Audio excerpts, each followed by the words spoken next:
pahala dan lebih-lebih dicatat sebagai umat Nabi besar Muhammad sallallahu alaihi wasallam.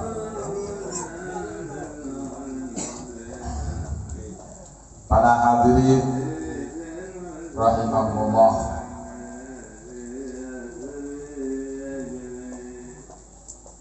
pada bulan Maulid yang mulia ini memang sepantasnya lah bagi umat Nabi besar Muhammad sallallahu alaihi wasallam untuk selalu mengkaji, membahas, mendalami apa yang berkaitan dengan Ar-Rasul sallallahu alaihi wasallam. Apa tentang keagungan Nabi besar Muhammad sallallahu alaihi wasallam. Bagaimana kecintaan, kerinduan Nabi kita besar Muhammad sallallahu alaihi wasallam. Karena yang kita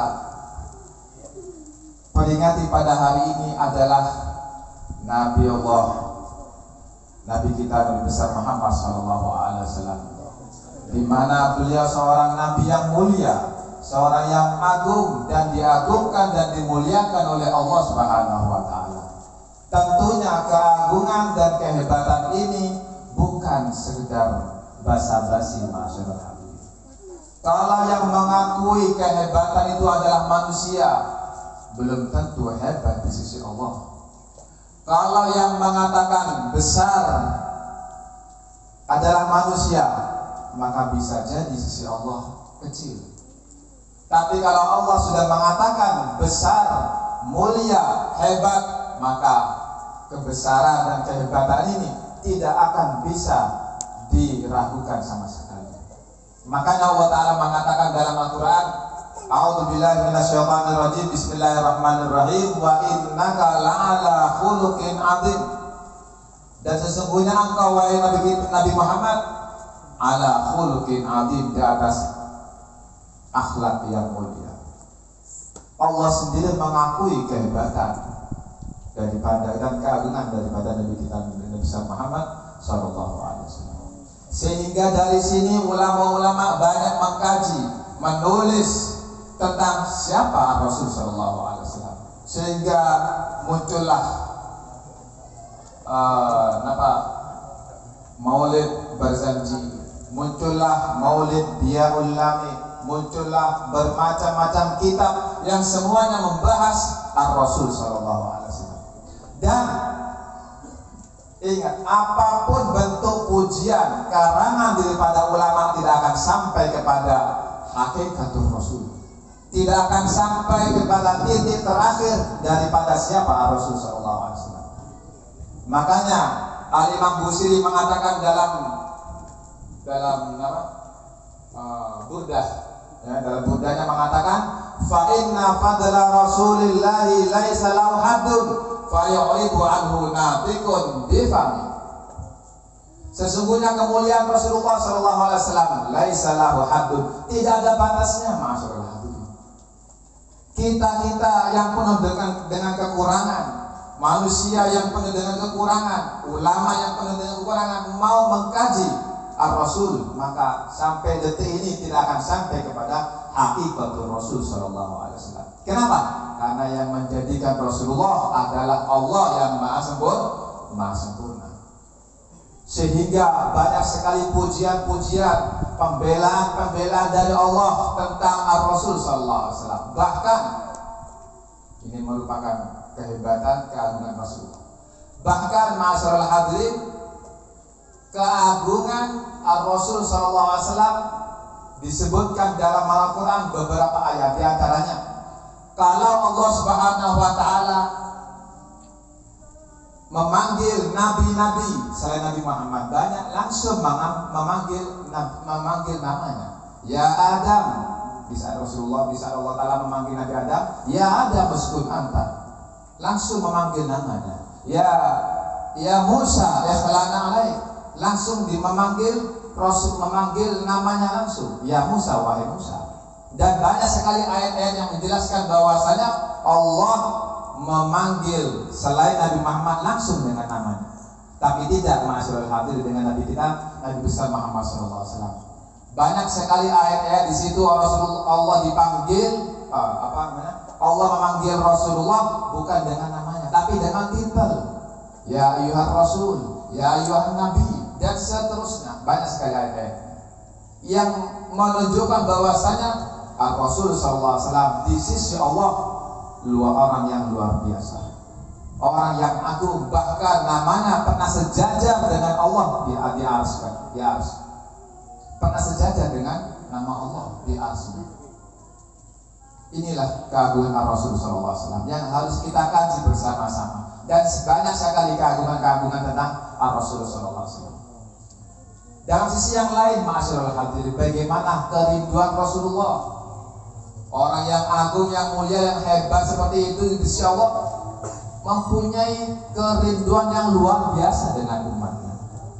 Pernah Rasulullah SAW waktu duduk bareng dengan sahabat-sahabatnya, dilihat oleh Rasul, dilihat oleh sahabatnya, Rasulullah dalam keadaan sedih.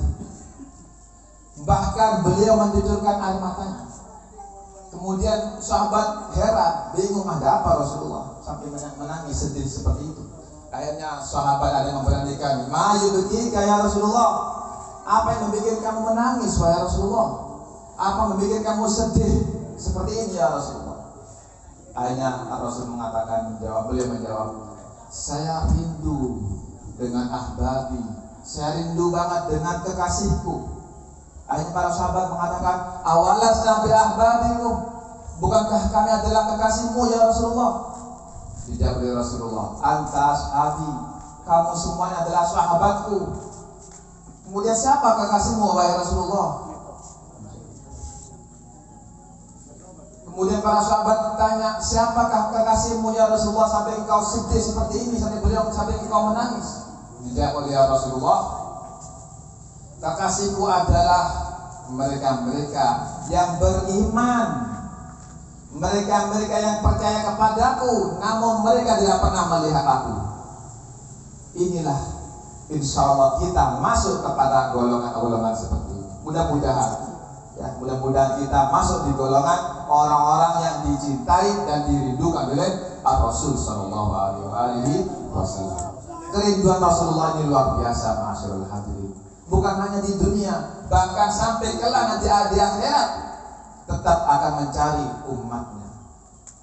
Karena dalam satu keterangan disebutkan, di saat semua para nabi duduk di singgasananya, dari Nabi Adam terus sampai Nabi Isa, semuanya duduk di singgasananya, kecuali hanya satu singgasana yang kosong, Mas.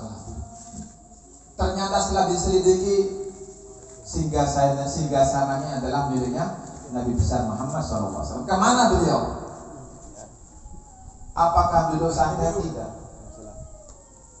Bahkan beliau bukan duduk santai, tapi beliau turun mencari umatnya. Mana umatku? Dicari. Semuanya dicari oleh Rasulullah, dikumpulkan. Supaya apa tujuannya? Supaya Rasulullah kumpul bareng dengan umat Nabi besar Muhammad SAW. Itulah kerinduan, kecintaan daripada Nabi besar Muhammad SAW kepada umatnya. Mudah-mudahan kita semua termasuk orang-orang yang dirindukan dan dikangeni oleh Rasulullah untuk bisa bertemu kelak nanti di akhirat. Dan ini yang harus kita perhatikan. Kalau Rasul SAW sudah rindu banget, cinta banget dengan kita, maka sebenarnya kita harus penuhi. Tinggal satu, bagaimana kita cinta dengan Rasulullah Sallallahu Alaihi Wasallam.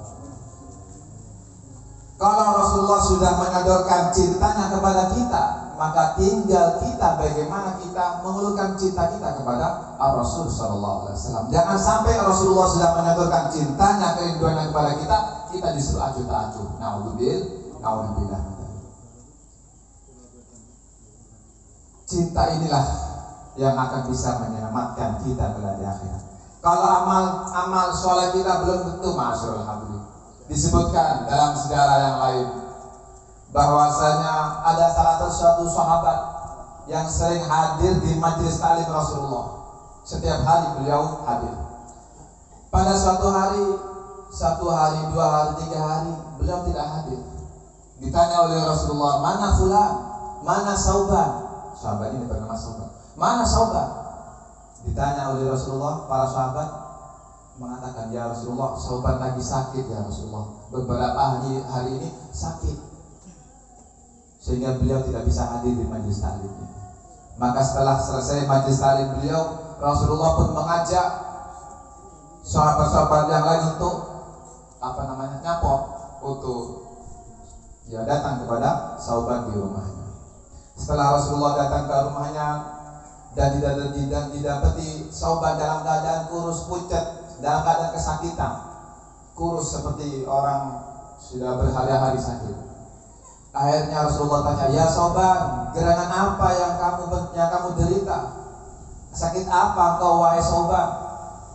Dijawab oleh Sauban, ya Rasulullah, sebenarnya aku tidak sakit seperti yang dialami oleh orang lain.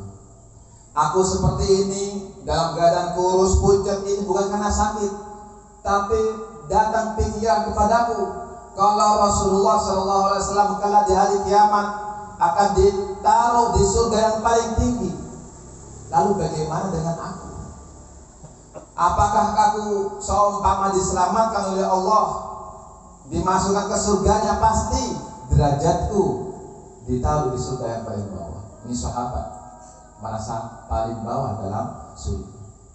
Seumpama saya masuk surga pun saya ada di dalam surga yang paling bawah.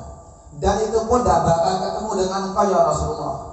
Ini yang membuat aku menjadi menderita seperti ini. Karena aku kalau tidak melihat engkau ya Rasulullah kangen luar biasa. Itu pun kalau masuk surga, bagaimana kalau saya masuk neraka ya Rasulullah? Inilah yang menjadi pikiran saya sehari-hari sehingga saya terlihat seperti ini, kurus dan badan menderita seperti ini. Setelah mendengar keluhan daripada Sauban, Rasulullah SAW langsung merespon, yuhsyarul mar'u ma'a man ahab.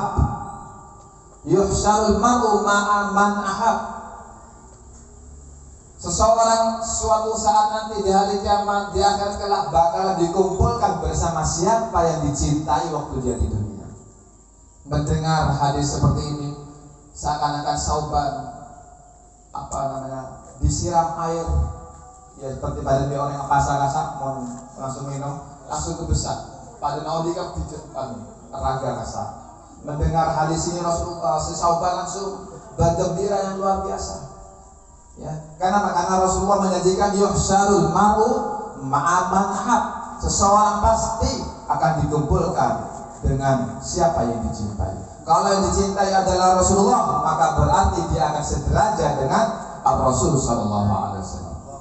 Mudah-mudahan kita yang mencintai Rasulullah, mudah-mudahan kita yang mencintai Rasulullah sallallahu alaihi wasallam diakui dan diterima cinta kita oleh Rasul sallallahu alaihi wasallam dan digolongkan kelak nanti di akhirat bersama surganya Rasul sallallahu alaihi wasallam. Mudah-mudahan yang sedikit ini, mudah-mudahan yang sedikit ini dari saya bisa bermanfaat, membawa perubahan kepada kehidupan kita sehari-hari dan bisa lebih mendekatkan diri kita kepada Rasul, lebih cinta kita kepada Rasul lebih besar daripada hari-hari sebelumnya. Wa ila hadratin Nabi Muhammadin sallallahu alaihi wasallam. Al-Fatihah.